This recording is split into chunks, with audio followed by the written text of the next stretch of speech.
खबर उत्तर प्रदेश के जनपद फिरोजाबाद से है, जहां एसडीएम सहित अधिकारियों ने किसान की 75 बीघा जमीन का किया बंदरबांट। शासन स्तर से अधिकारियों पर लटकी कार्रवाई की तलवार, मामले में फंसी अफसर की गर्दन।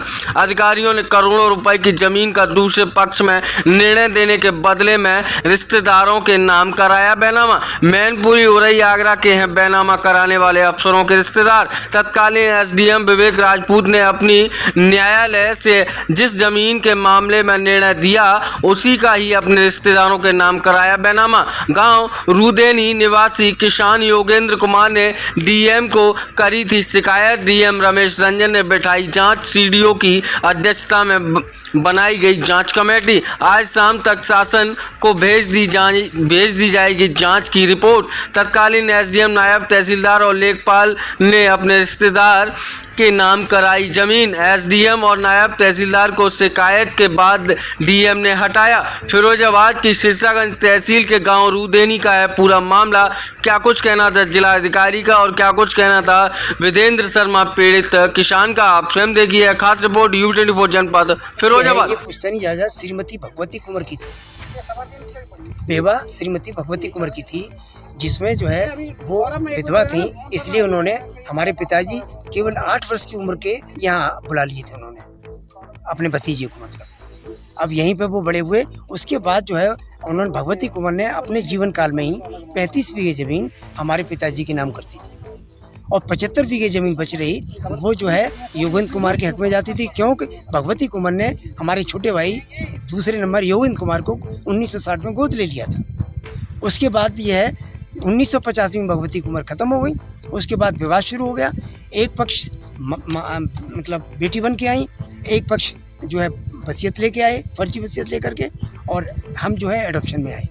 इस तरीके 3 पक्ष आए। उसमें क्या है, तहसीलदार साहब के यहाँ से जो है एक पक्ष जो है अपने बैकडोर से करा ले गया। उसके बाद अपील हुई। अपील होने के बाद एसडीएम साहब ने जो है जिसकी फर्जी वसीयत थी उसके हक में जो है नाम दर्ज करा दिए 11 तारीख में, और 12 तारीख में सारे बेनामे हुए। और जो वो बेनामे हुए हैं वो 2 तो जालौन में हुए हैं, यहाँ के एसडीएम साहब रहने वाले हैं। 3 जो है नवीन कुमार नायब तहसीलदार, जिनके रिश्तेदार हैं वो जो आगरा में रहते हैं, और एक रिश्तेदार अभिलाष सिंह लेखपाल जो ARK है, उसका मैनपुरी में हुआ है।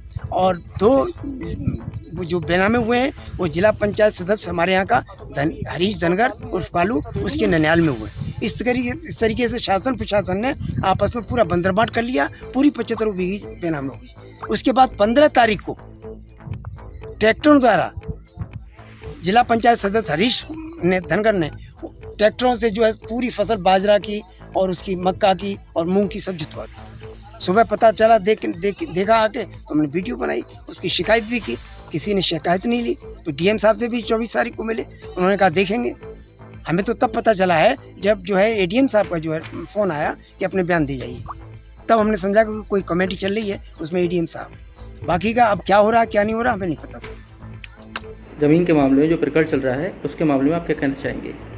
देखिए, योगेंद्र कुमार जी के द्वारा जो रुधैनी गांव के रहने वाले तहसील सिरसागंज का, ये 24 जून को एक शिकायती प्रार्थना पत्र प्रस्तुत किया गया था, जिसमें उनके द्वारा कहा गया था कि 7 जून 2024 को एसडीएम न्यायालय से किसी कोर्ट में एसडीएम न्यायालय की कोर्ट से कुछ आदेश हुई थी, और उस आदेश के बाद 12 जून 2024 को उसी तहसील के कुछ अधिकारियों के रिश्तेदार और करीबियों के द्वारा वो ज़मीन का बैनामा निष्पादित किया गया था। ये उनके द्वारा एलिगेशन लगाया गया था। तो उस एलिगेशन में निष्पक्ष जांच करने के लिए तत्काल वहाँ से तहसील से जो हमारे एसडीएम थे और नायब तहसीलदार, जिनके पास तहसीलदार का प्रभारी चार्ज था, उन लोगों को वहाँ से ट्रांसफ़र कर दिया गया था। और उसके बाद उसकी निष्पक्ष जांच होने के लिए एक उच्च स्तरीय कमेटी बनाई गई, सीडीओ साहब की अध्यक्षता में है, और उसमें ADM-F और एक डिप्टी कलेक्टर और डीजीसी रेवेन्यू की समिति बनाई गई थी। ये समिति 26 जून को गठन किया गया था। उनको लगभग 1 सप्ताह का समय दिया गया था, और जैसे ही समिति की रिपोर्ट आज या कल तक में पहुँच जाती है, उसके बाद उस रिपोर्ट के बेसिस पे उन पर जो भी जाँच में कमेटी का निर्णय होता है उसके हिसाब से नियमानुसार आवश्यक कार्रवाई किया जाएगा।